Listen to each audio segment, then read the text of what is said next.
Welcome to Halifax and welcome to the Harbour Hopper. My name's Logan. I'll be your captain and driver for today. Towards my left is our wonderful tour guide, Catherine. And also, first mate from into the water. Just a couple safety things we'll let you guys all know about, so we're all nice and safe on lane while we get in the water.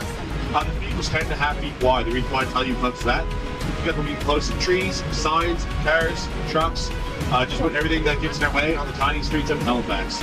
Going to be the very best match. So especially excited for us up here in the a little bit about me. So I'm originally from Vermont, down in the United States. My grandfather grew up, there we go, my neighbors.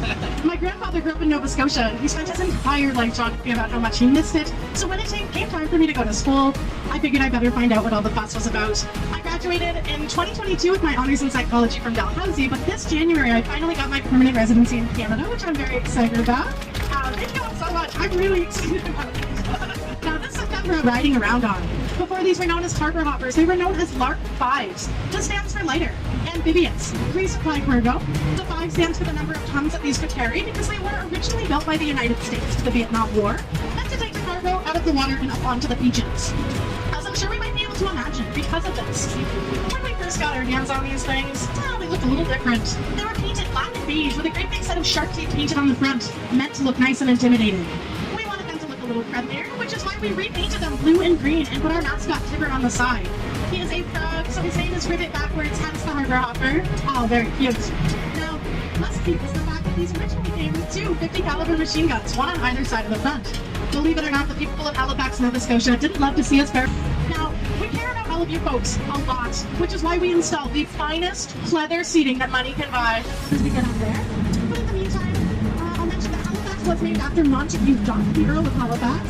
And I'm always going to be the first to say I'm really glad we took his title and not his last name. Hearing or feeling all part of the fun. Oh, that one wasn't so bad. We're going to continue a little bit further along. If you look out over to your left-hand side, you'll see downstairs coming down off the building.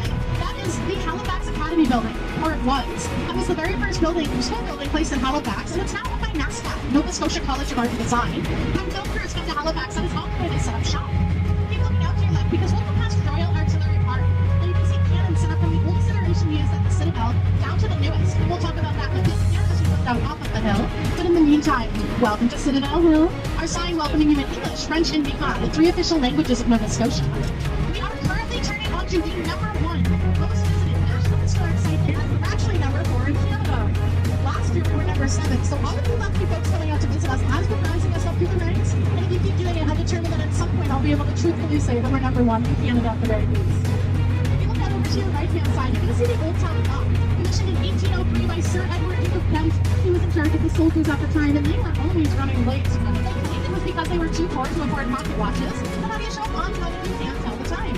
He figured it was probably due more to the fight songs that come out of Down Street than out of the so he said, that's why we have Canadian soil. Not yet, at least. We're renting it from the British on a contract of 999 years for $1 a year. That contract is still well ongoing. A shilling by today's money is pennies, but still every year the British ambassador comes to shake hands with the mayor and exchange those pennies. So if you're looking to get out of Canada during your time to Halifax, that's about 15 minutes from the parking lot. Now you can see those signaling masts here on the hill. We can use flags in the daytime and lanterns at night to get messages throughout the province. Out in the harbour, you'll see George's Island at the next point of communication, and that was Fort Charlotte. Now, we could get messages all the way to a place called Annapolis Royal. We paid to see some trees and flowers, thank you very much. So we paid them to ship them on over here. They've been standing there ever since, looking lovely. But the front section is not open. It's only ever open for royalty, and the last time was in 2014 for King Charles. He was the Queen's Diamond Jubilee. Before that, it was named for the Royal Construction Truck.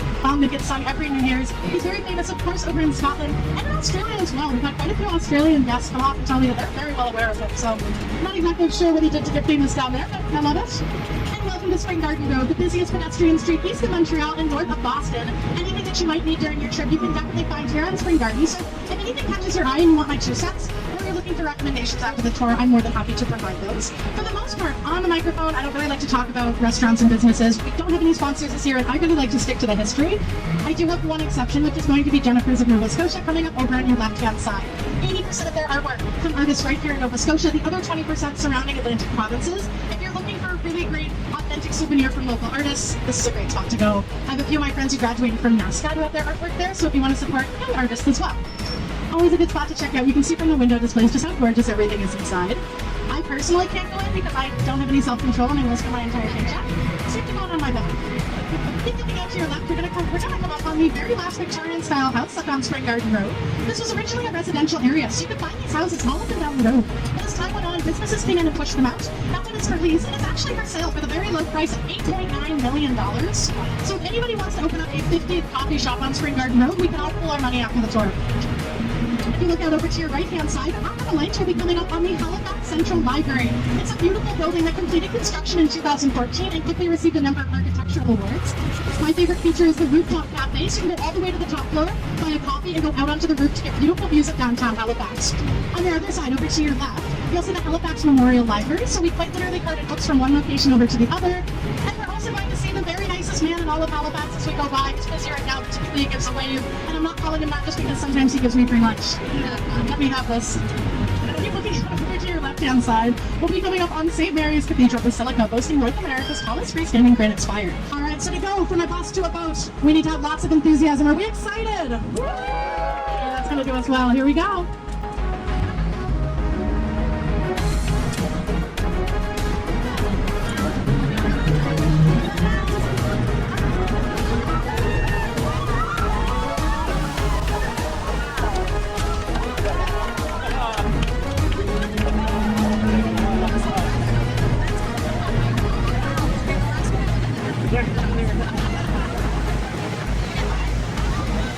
Alright, welcome to Halifax Harbour. Can I hear it for Captain Logan?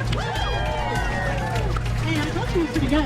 In class coastal defense vessels. Actually, the smaller boats in our Canadian Navy.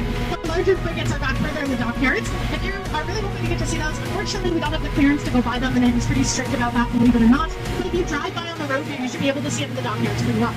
Now, we are currently seated on the second deepest natural ice-free harbour in the world, second deepest only to Sydney, Australia.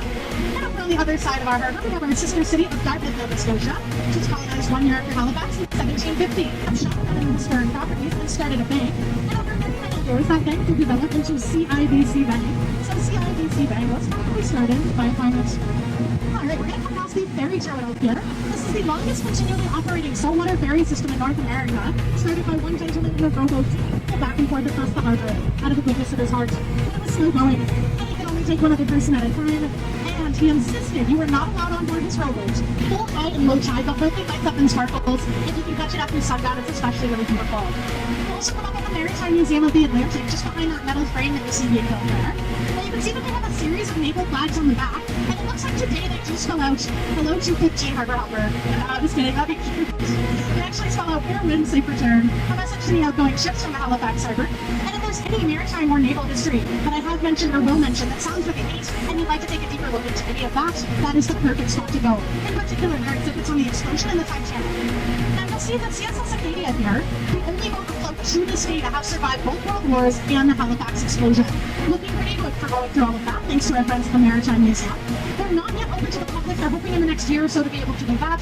In the meantime, if you'd like to get on board a bigger boat, the K181, the HMCF Sackville, the very last Flower Class Corvette, that interesting blue and white wavy pattern that you might have seen on the side is known as dazzle camouflage, and that was used during World War II to break up the silhouette of the boat on the horizon, making it harder to target from a distance. They have their tour schedule posted up outside the boat and on their webpage as well.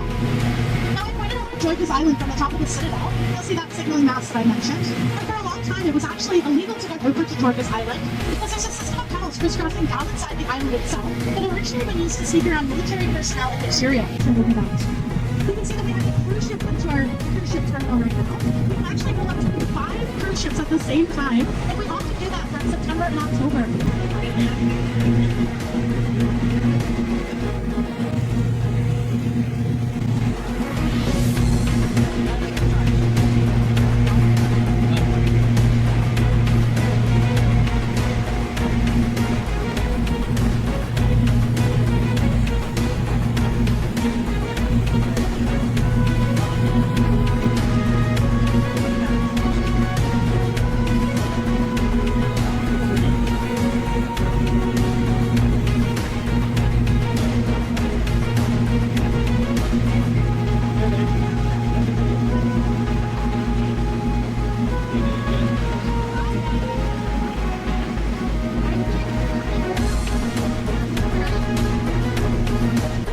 Which was incredibly delayed.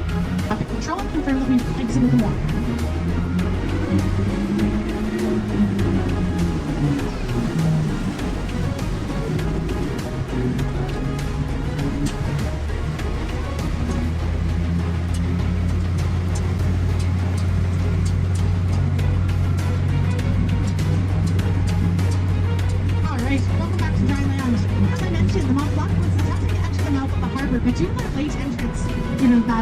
play experience, and the fact that we were taking anti-submarine nets at the mouth of the harbor in this kind of war. They had to spend the night outside of the harbor to try to get around slower boats. Now eventually he finds himself stuck in the round lane at the harbor, facing directly toward the crew of the Waterfront.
Hello. Do you have the QR code there?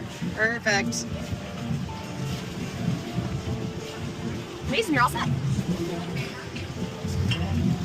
How's it going? I'm good, how are you? Great, thanks. We have a little optional scavenger hunt. A couple things complete, fully optional, but let's get you guys one. Thank you.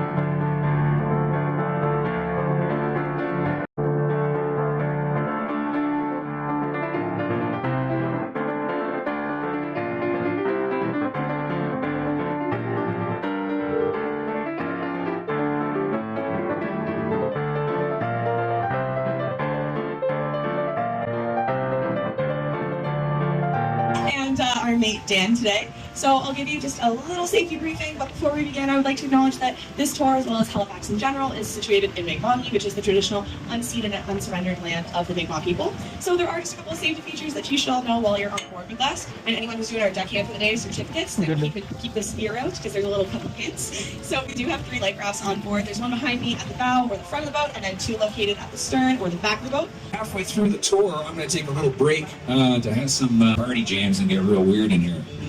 Sound good? Guys, we're going to have so much fun.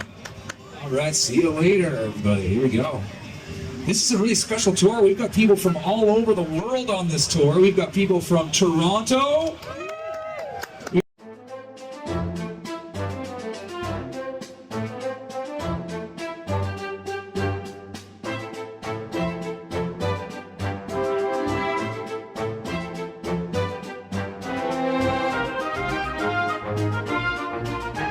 not know, Halifax Harbour is the second largest ice-free saltwater port in the whole world.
We're out here having fun on this sweet boat. They're stuck in those houses on the docks.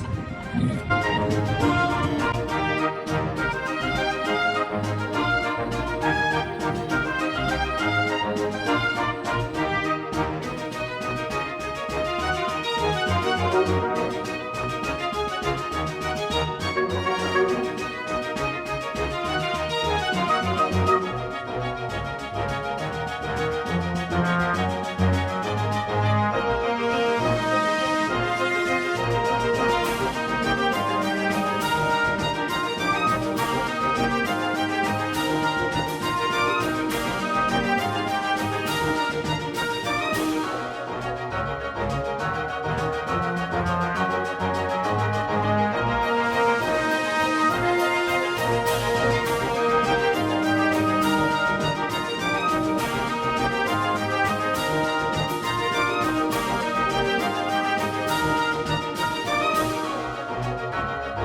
I love it.